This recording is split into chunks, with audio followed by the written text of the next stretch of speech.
Então, João, capítulo 6, versículo 25.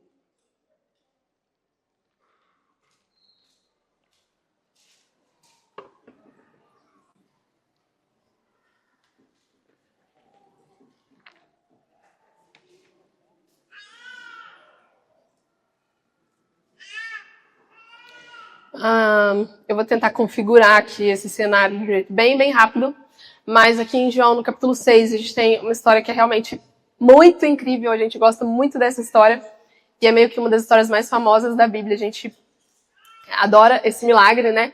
Mas é a história de Jesus alimentando 5.000, na verdade bem mais do que 5.000 pessoas. Nós temos ali milhares e milhares de pessoas, e Jesus, ele está ensinando, quando um discípulo se aproxima dele, ele diz, olha, eu acho que as pessoas estão começando a ficar meio com fome. Gente, eu não sei vocês, mas vai dando 11h30 aqui, eu fico assim com ele, ó, nós vamos ter que distribuir pão e peixe aqui, cara. Então, assim, a gente vai ficando agoniado, né? E ele falou, ó, a galera tá com fome, a gente precisa dar um jeito nisso, vamos mandar esse povo embora. E aí Jesus diz assim, mas peraí, vamos ver, né? O que a gente tem? André chega até ele e André diz, olha, nós temos aqui um garotinho, um rapazinho, com 5 pães e 2 peixinhos. Então Jesus diz, olha, o que vocês acham de mandar então esse povo se assentar? Ele pega o pão, ele pega o peixe, ele parte, ele abençoa, e então os discípulos entregam para a multidão. 12 cestos voltam cheios, e não somente cheios, mas transbordando, cheios ao máximo. E aí, depois disso, Jesus e os discípulos atravessam então um lago para o outro lado, e é aqui que essa história começa, aí no versículo 25. E tendo encontrado no outro lado do mar, lhe perguntaram, mestre, quando o Senhor chegou aqui? Jesus respondeu, em verdade, eu lhes digo, que vocês estão me procurando não porque viram sinais, mas porque comeram os pães e ficaram satisfeitos. Trabalhem, não pela comida que se estraga, mas pela que permanece para a vida eterna, a qual o Filho do Homem dará a vocês, porque Deus, o Pai, confirmou com o seu selo. Então lhe perguntaram, que faremos para realizar as obras de Deus? Jesus respondeu, a obra de Deus é esta, que vocês creiam naquele que ele enviou. Então eles disseram, que sinal o Senhor fará para que vejamos e creiamos no Senhor? O que o Senhor pode fazer? Nossos pais comeram maná no deserto. Como está escrito, deu-lhes a comer pão do céu. E Jesus lhes disse, em verdade lhes digo que não foi Moisés quem deu o pão do céu para vocês. Quem lhes dá o verdadeiro pão do céu é meu Pai. Quando o pão de Deus é o que desce do céu e dá vida ao mundo. Então lhe disseram, Senhor, dê-nos para sempre esse pão. E Jesus respondeu, eu sou o pão da vida. Quem vem a mim jamais terá fome. Quem crê em mim jamais terá sede. Amém? Glória a Deus, vamos orar? Senhor, nós te agradecemos porque a tua palavra diz que onde o seu Espírito está, ali a liberdade. Senhor, então eu declaro a sua liberdade fluindo nesse lugar, nessa manhã. Deus, se há algum irmão aqui que chegou nesse lugar, se assentou nessas cadeiras, se sentindo sobrecarregado, ferido, deprimido, Pai, nós cremos que a liberdade fluindo aqui hoje, em nome de Jesus. Deus, eu acredito que ao sairmos por essas portas, ao entrarmos nos nossos carros, irmos em direção às nossas casas, Deus, nós iremos sair com a nossa cabeça um pouco mais erguida, porque nós experimentamos um pouco mais de Jesus Cristo. Em nome de Jesus. Amém. Eu estava lembrando esses dias, né? 7 anos de igreja acabam trazendo assim, muitas recordações pra gente. E aí, assim, esse mês está muito recheado com várias lembranças, né? E eu lembro que quando eu e o William a gente começou e a gente foi dando os primeiros passos em direção à estrutura, né, física da igreja, a gente foi muito abençoado e acompanhado pelo Leandro da Poema. Alguém aqui conhece? Ele foi uma voz profética, assim, na nossa vida, que nos auxiliou bastante, com sabedoria para que a gente pudesse tomar algumas decisões. Só que esse período foi muito complicado para a gente, porque a gente não tinha de onde tirar recurso, né? Nós ficamos parados, então a gente estava vendo uma provisão dos céus mesmo. Eu não trabalhava fora, o William também não, tudo que a gente tinha no ministério. Então, a gente ficou muito apertado. E aí o Leandro chamou a gente para poder ir até lá em São Paulo, Taubaté. Ele falou, olha, eu estou fazendo uma reunião aqui com os meus discípulos, que era o Carral. E ele falou, eu quero muito que vocês venham para poder participar, porque eu preciso dar algumas direções para vocês. E aí a gente juntou todo o dinheiro que a gente tinha, a gente pegou um ônibus e foi lá para Taubaté. E aí quando a gente chegou lá na casa dele, estava cheia, né, um monte de gente que eu não conhecia. E aí ele nos chamou para poder almoçar. Ele falou, vamos comer um japonês. Eu disse, japonês. Barato, né? E levou a gente no rodízio mais caro da cidade. Na verdade, não era rodízio, era à la carte. E aí a gente se assentou nas mesas, eu e o William, e tava lá aquela galera, né? O Brunão do Morada, a Fabiola Mello, o Samuel, o Vitor Azevedo, na época, o Vitor Azevedo, enfim. Misericórdia, Jesus.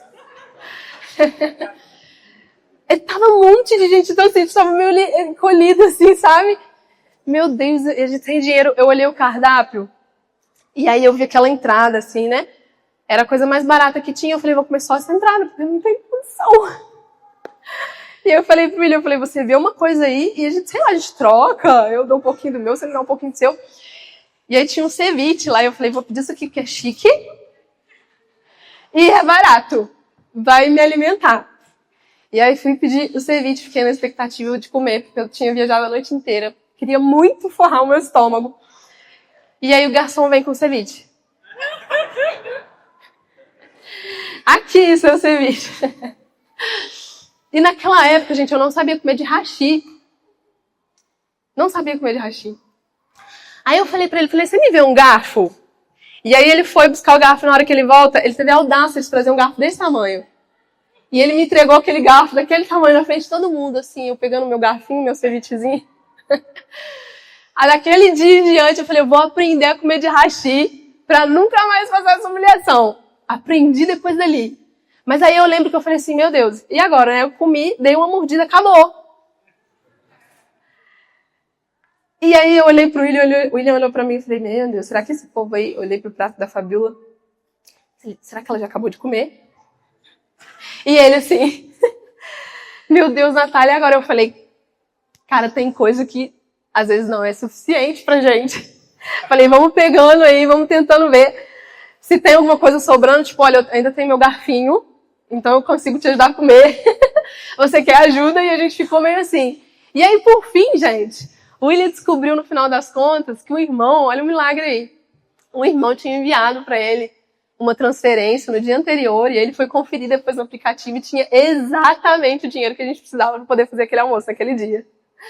Glória a Deus! E a gente conseguiu comer, se alimentou, mas a gente ficou assim, sabe? Eu fiquei pensando nisso. Como que às vezes os começos eles são complicados e às vezes tem coisas que nunca vão nos preencher, sabe? A gente vai permanecer faminto. Nossa alma vai permanecer querendo algo. Essa é a nossa natureza. Agostinho, ele dizia, Senhor, o Senhor nos fizeste para ti. E a nossa alma, o nosso espírito anda inquieto enquanto ele não repousa em ti. Então existe uma fome no nosso coração, um buraco no nosso íntimo, que só o Senhor pode preencher. Só Deus cabe ali. E nada, meu irmão, nessa vida vai ser suficiente até que Ele te seja suficiente. E esse é o meu encorajamento para você nessa manhã. Jesus, o Senhor, sempre vai ser suficiente. Essa verdade não pode deixar de cativar o nosso coração. O pastor Wesley falou um pouco sobre isso aqui. Nós precisamos deixar o Senhor no centro. Nós precisamos fazer com que Ele seja a nossa coluna, aquilo que nos traz estabilidade. Então, há quanto tempo, meu irmão, você não se maravilha, sabe, com essa suficiência de Deus? Há quanto tempo você não é humilhado pela magnificência, magnanimidade do Senhor? Às vezes eu estou muito assim atarefada, com muitas pressões, muitas coisas, muitos desafios acontecendo, eu olho de um lado para o outro. Mas quando eu olho para o Senhor, sabe, as coisas precisam entrar de novo no lugar. Opa, peraí, existe um Deus nos céus, um Deus que é todo poderoso, que é pleno, que é soberano, que é autossuficiente, Ele me criou. As coisas precisam ser ordenadas de novo.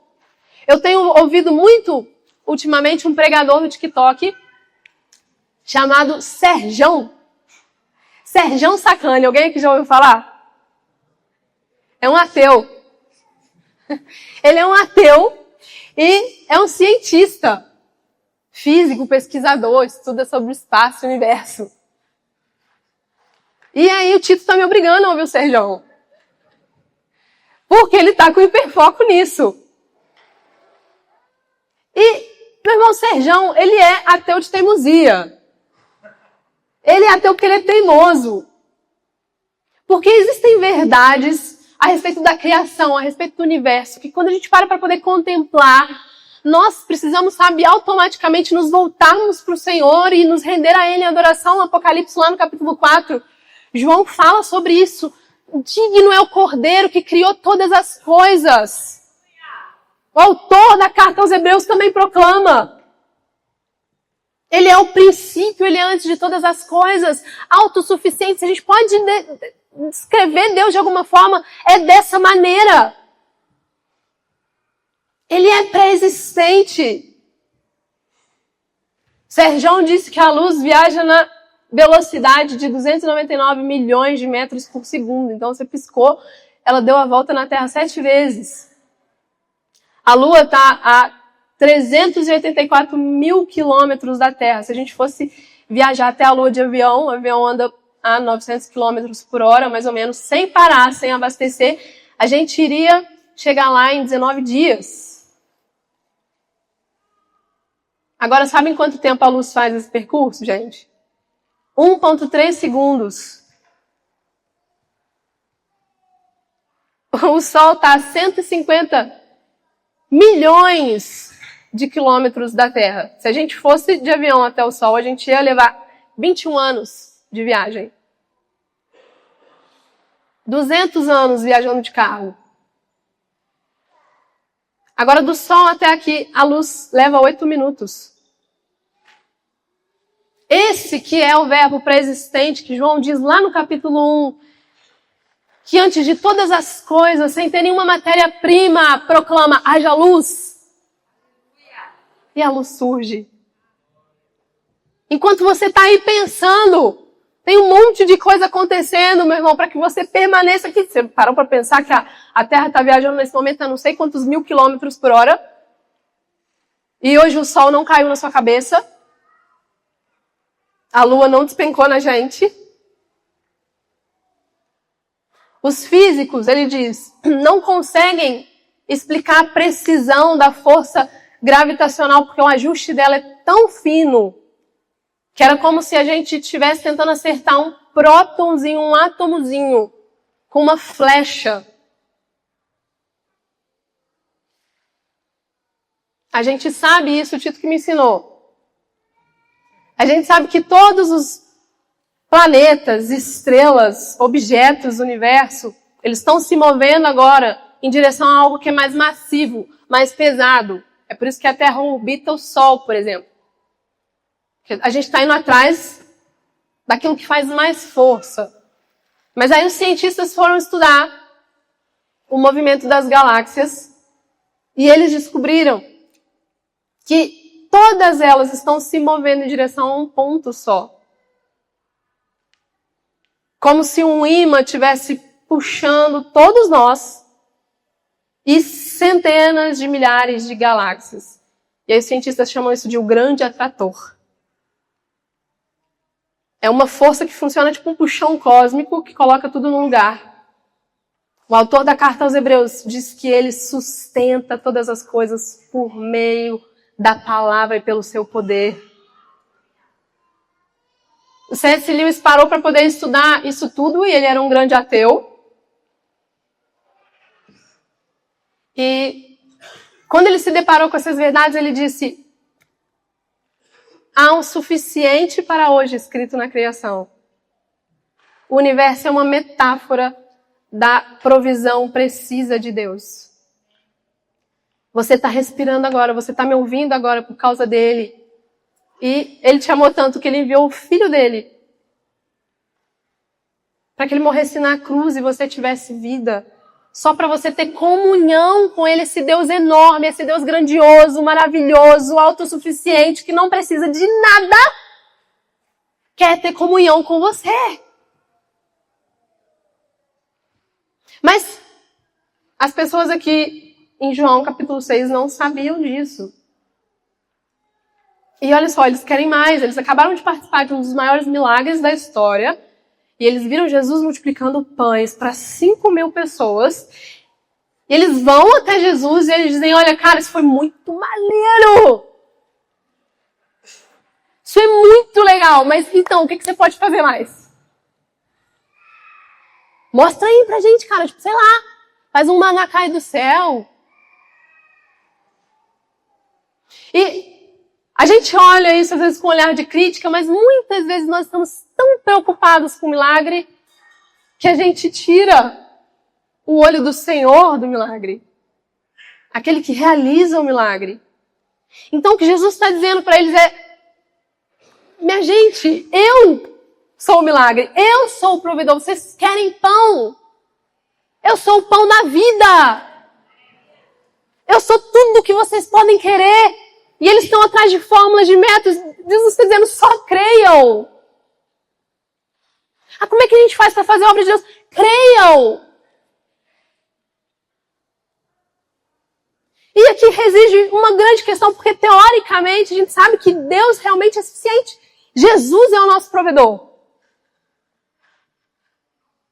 Mas nem sempre a gente consegue tudo aquilo que a gente quer.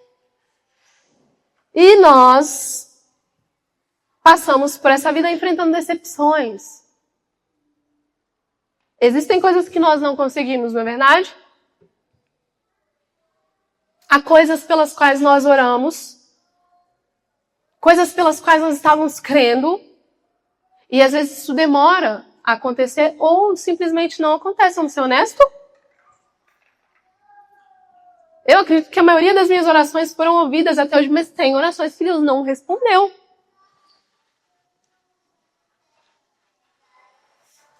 Então a gente já teve nesse lugar, às vezes, de desapontamento, de estar pedindo a Deus por milagre nas nossas vidas, mas tem que esperar um pouco mais. Talvez você recebeu um relatório médico que não foi muito legal, talvez um relacionamento teu tenha acabado, talvez você não tenha recebido a promoção que você queria. Todos nós enfrentamos decepções todos os dias. Lá em Atos, no capítulo 3,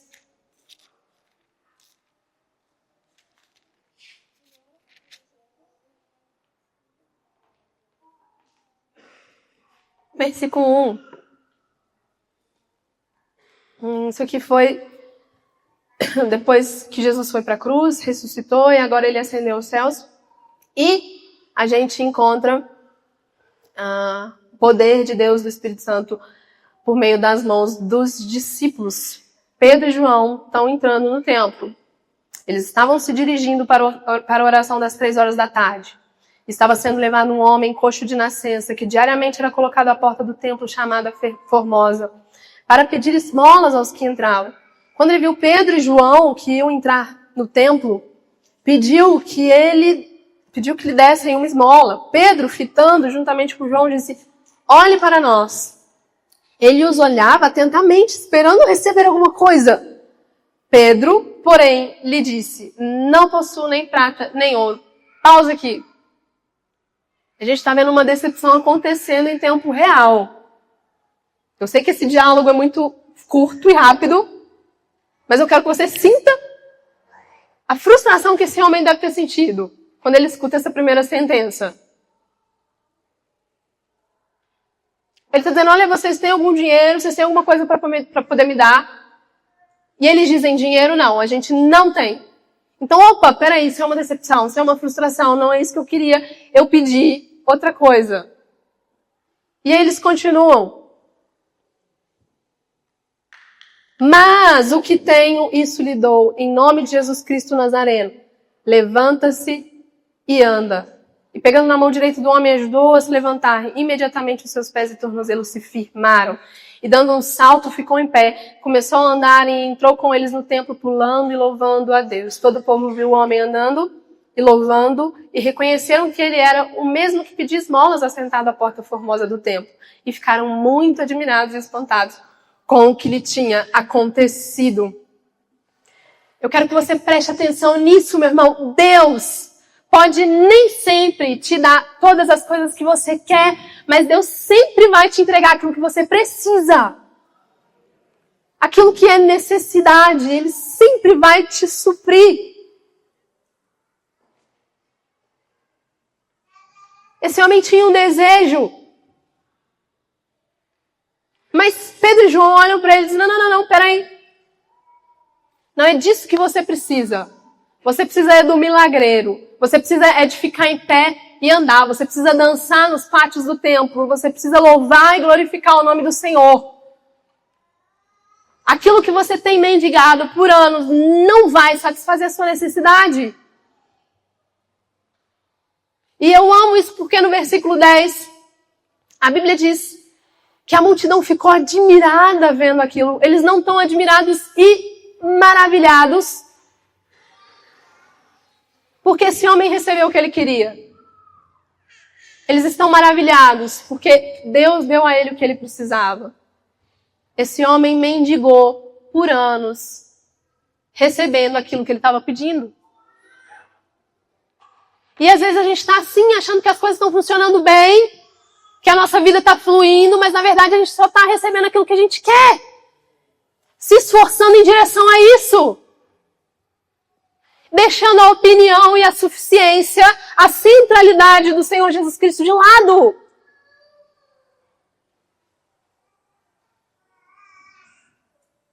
Talvez você esteja querendo muitas coisas e essas coisas são lícitas, são bênção.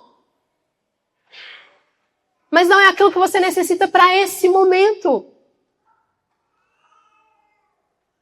Então você precisa confiar em Deus hoje, porque Ele é mais do que suficiente. Davi, um grande adorador, um cara que gostava, que amava contemplar ao Senhor, repetia, o Senhor é o meu pastor e nada me faltará. Quando a gente entra nesse lugar de entender quem Deus é, entender o caráter dele, você sabe que Ele está te acompanhando, Ele está cuidando de você. E se Ele te guia, se Ele é o teu pastor, se Ele te conduz, nada vai faltar. Então, eu coloquei aqui 3 pontos nos quais Deus nos supre com a sua suficiência. O primeiro, Ele supre a nossa necessidade de controle. As pessoas estão falando aqui sobre o maná. Vocês se lembram do maná? Nós temos 2 milhões de pessoas saindo do Egito, indo em direção à terra prometida, Canaã, e no meio do caminho eles precisam passar por um deserto. Então, enquanto eles estão vivendo aquela tensão ali, rebeldia com Deus, eles acabam ficando sem provisão. Eles estão com fome. Então, lá em Êxodo capítulo 16, no versículo 4, Deus diz, eu vou dar a vocês pão do céu. O povo deve sair todos os dias e recolher o suficiente para aquele dia. Diga comigo, suficiente. Eu quero que vocês peguem o suficiente para hoje. E aí ele completa dizendo, dessa forma, eu vou pôr à prova o coração dos israelitas, eu vou ver se eles seguem as minhas instruções. O que Deus queria ver? Se eles confiavam nele o suficiente para acreditar que ele era o suficiente. Deus está dizendo, mas gente, eu trouxe vocês até aqui. Eu conduzi essa saída de uma forma espetacular. Deus nunca vai te levar a um lugar em que a provisão dele não chegue junto. E se ele te pede para confiar hoje, confie. É por isso que na oração do Pai Nosso, Jesus diz, Pai Nosso que estás no céu, santificado seja o vosso nome, venha a nós o vosso reino, seja feita a vossa vontade, assim na terra como no céu. O pão nosso de cada dia nos dai hoje, na próxima semana, no mês seguinte, é isso? Ele ora por hoje. Ele é o pão da vida, meu irmão. E ele sabe que você não pode lutar as batalhas de amanhã com a sua força de hoje. A gente desperdiça a graça de hoje tentando lutar as batalhas de amanhã. Se você está no deserto, meu irmão, presta atenção. Você precisa ser capaz de confiar e não estar muito apegado nem ao passado nem ao futuro. Ah, mas por que no Egito? Esquece o Egito. Ah, porque mais à frente é para agora. Mas aí a Bíblia diz que alguns israelitas se achavam mais espertos do que Deus. Então lá no versículo 19, Deus está dizendo, não guardem nada até de manhã. Mas então, eles não dão atenção a essa regra. E eles guardam maná, porque sei lá, vai que Deus falha, né? Vai que para amanhã não tem. E aí o que acontece com esse maná? Ele enche de vermes. Porque não confiaram. Grande parte do seu estresse, irmão, grande parte da sua insônia, é porque você está deixando vermes entrarem no seu maná.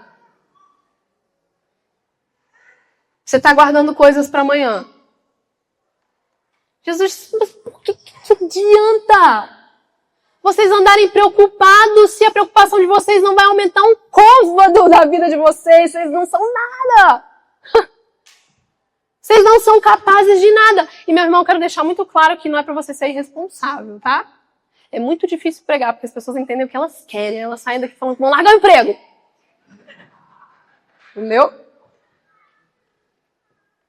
Mas o que Deus está dizendo é, se vocês forem capazes de sair, colher o maná do chão, por hoje, para amanhã também vai ter. É exatamente isso que é a fé. Fé é você lidar com hoje e confiar no amanhã. Então, todos os dias eu repito para mim mesmo, Senhor, grande é a sua fidelidade. Manhã após manhã, grande é a sua fidelidade. Quando eu acordar amanhã, vai ter maná. Hoje, no final do dia, ainda vai ter maná. Quando eu acordar na terça-feira, vai ter mais. Quando eu acordar na quarta, ainda vai estar mais. Mas pera! Ai! Na minha fraqueza é que Ele é forte. Ele vai me guiar, Ele vai me conduzir, Ele está lutando por mim. Eu posso descansar no sábado. Porque Ele é o pão. Ele, se na sexta você escolher um pouco mais e no sábado, sossega, meu amigo.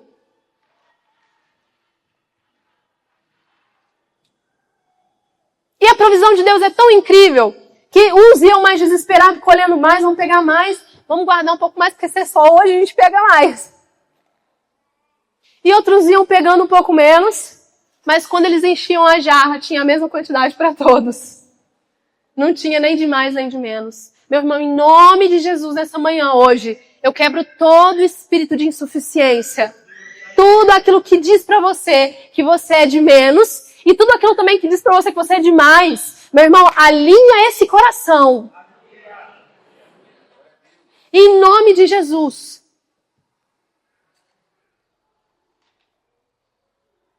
Você precisa confiar no Senhor pro próximo nível. Ele supre a nossa necessidade de aceitação.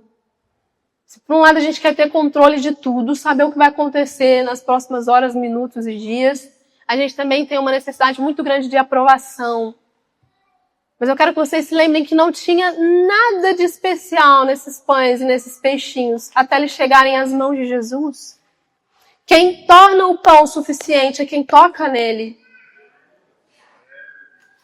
A sua proximidade com a presença de Jesus é aquilo que vai ser a sua provisão para os desafios que você enfrenta. Se você permanece perto dele, mesmo que você esteja no deserto, mesmo que as coisas estejam intransponíveis e bagunçadas, mesmo que você não saiba como, o seu pão vai ser abençoado, ele vai ser suficiente, ele vai dar para todos e vai sobrar 12 cestos. Quando montaram o tabernáculo, fizeram uma mesa de madeira, de acácia, e eles cobriram essa mesa de ouro.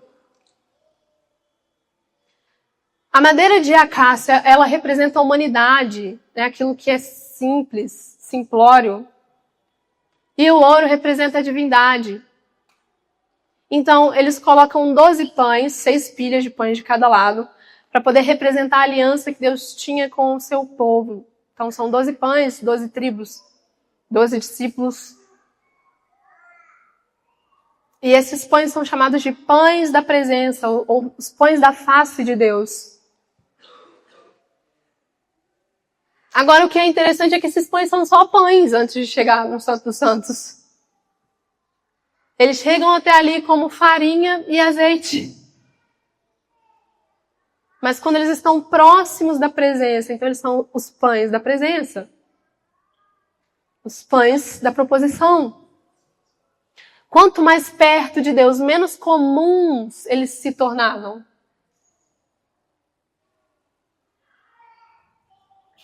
O que eu estou tentando dizer para você, meu irmão, é que você não precisa ser suficiente o tempo inteiro. Tudo aquilo que você precisa fazer é se aproximar do Senhor.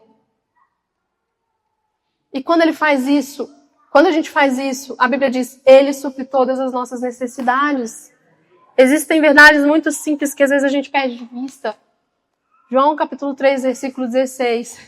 Você conhece esse? Vai. Deus amou o mundo de tal maneira que deu seu único filho para que todo aquele que nele crê não pereça, mas tenha a vida eterna.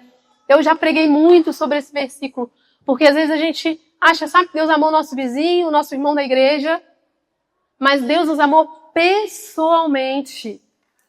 Você faz parte disso, meu amigo, você está incluído, sabe? Você não precisa ficar fazendo mais força. Às vezes a gente quer se esforçar muito para ser o pão. Filipenses, no capítulo 3.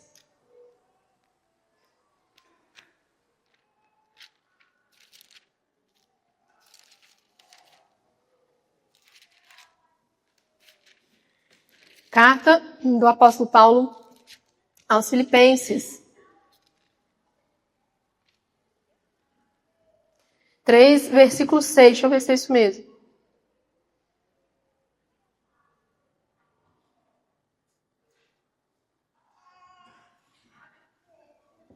Vamos ler lá do 4. É verdade que eu também poderia confiar na carne. Se alguém pensa que pode confiar na carne, eu ainda mais. Fui circuncidado no 8º dia, sou da linhagem de Israel, está todo o currículo do apóstolo Paulo aqui.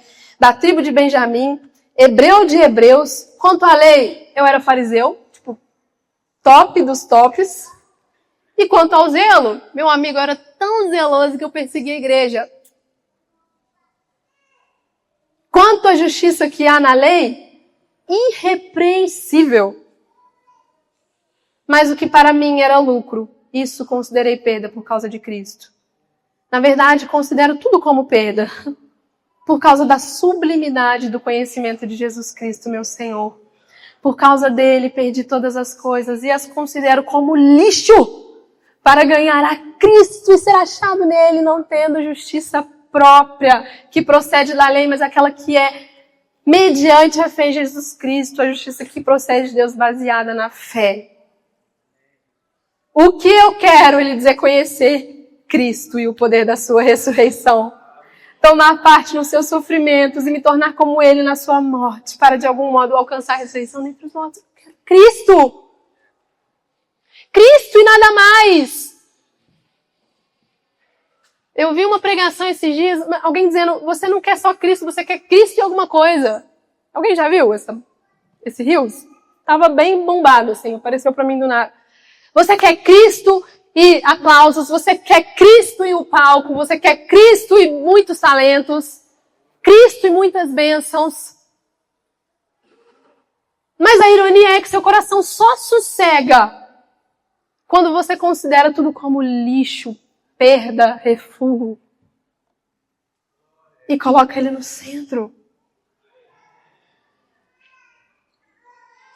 Às vezes a gente está buscando essa aprovação das pessoas, sermos incluídos, aceitos. É por isso que Davi ora, Senhor, me ajuda para que meu coração tema só a Ti. Porque a tendência do nosso coração é temer a Ele, mais um monte de coisa e um monte de gente. A gente tem uma super dificuldade de acreditar que as pessoas podem gostar da gente porque gostam. E aí a gente pensa, nossa, mas se eu pregar bem, né? Se eu puder gerar, sei lá, emprego, se eu tiver tal diploma, tal qualificação. E essa sensação que você começa a pensar que você é o pão. E você acha que você é o que é por aquilo que você faz. Você já se pensou por que às vezes você se sabota quando está começando a ter sucesso em alguma coisa? As coisas estão dando certo. E aí, de repente, tudo vai lona abaixo. Quando a frustração e o fracasso, eles são familiares para você, meu irmão, você vai recriar isso sem nem saber que está fazendo isso. Às vezes a gente se cerca de pessoas que nos tratam mal, porque ser tratado mal é emocionalmente familiar pra gente. E aí quando alguém te trata bem, você fica, o que essa pessoa tá querendo?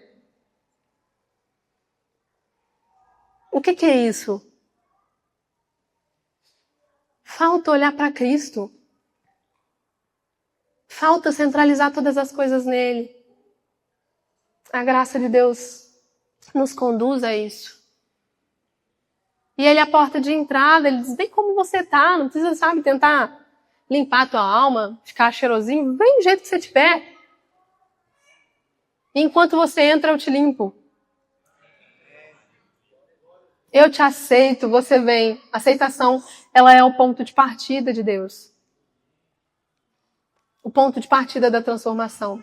E por último, Cristo supre nossa necessidade da eternidade. A nossa vida é curta, é frágil e é limitada. Mas Cristo não é. Esse é um dos atributos de Deus. Um dos atributos incomunicáveis dele, né? Então Deus, ele é autossuficiente. Deus, ele é eterno. Deus, ele é imutável. E a eternidade, pelo menos eu, tá? Tenho pra mim que é um dos atributos mais complicados, assim, de entender. Por quê? Porque a gente anda com prazo de validade. E essa é uma das maiores angústias do nosso coração. Por quê? Porque o nosso coração foi feito para a eternidade. Ele nos criou para sempre. E quando a gente começa a perder coisas, pessoas, o nosso coração entra num lugar muito pavoroso. Mas Cristo não é suficiente só para agora, ele é suficiente para sempre. É por isso que ele não é só um maná, ele é o pão da vida, porque é para sempre. E embora ele não compartilhe esse poder de eternidade conosco, pelo menos não por agora, a gente consegue descansar nele. A gente consegue confiar nele. Porque ele estava lá desde o princípio e ele vai estar eternamente. Amém, meu irmão? Eu quero que você se coloque de pé.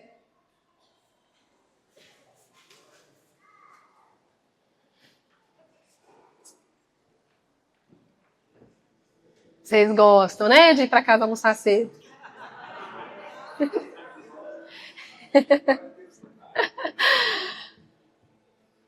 Senhor, nós te louvamos. Senhor, Tu és digno de todas as coisas. Tu és o Criador de tudo, Senhor, aquele que sustenta tudo nas palmas das Suas mãos. Jó diz, tudo aquilo que nós sabemos sobre Ele é uma beira, um pedaço. O apóstolo Paulo fala, hoje nós ainda conhecemos como que por um espelho embaçado, mas um dia nós conheceremos plenamente. Mas enquanto esse dia não chega, Senhor, nós vamos nos encontrar em Ti. Nós seremos achados em Ti, Deus. Continua nos atraindo, Senhor, para Si. Senhor, alinha o nosso coração. Pai, arranca de nós essa necessidade de controle, arranca de nós essa necessidade de aprovação e aceitação. Preenche os nossos corações. Aleluia! Glória a Deus! O apóstolo Paulo diz, não se deixem guiar por vãs filosofias, ideologias. Confiem na plenitude daquilo que Cristo já os ensinou. Nós não precisamos, Senhor, de nada além de Ti, nada além do Senhor. O Senhor é aquele que enche tudo em todas as coisas. O apóstolo Paulo diz, pelo Senhor nós vivemos, nos movemos e existimos.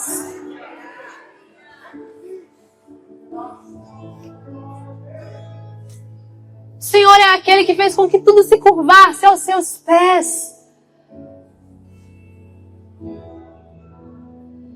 Uniu céus e terra. Fez paz por meio do seu sangue. Deus, o que nos falta, Senhor? Se nós temos a Ti, nós temos tudo. Oh, Deus.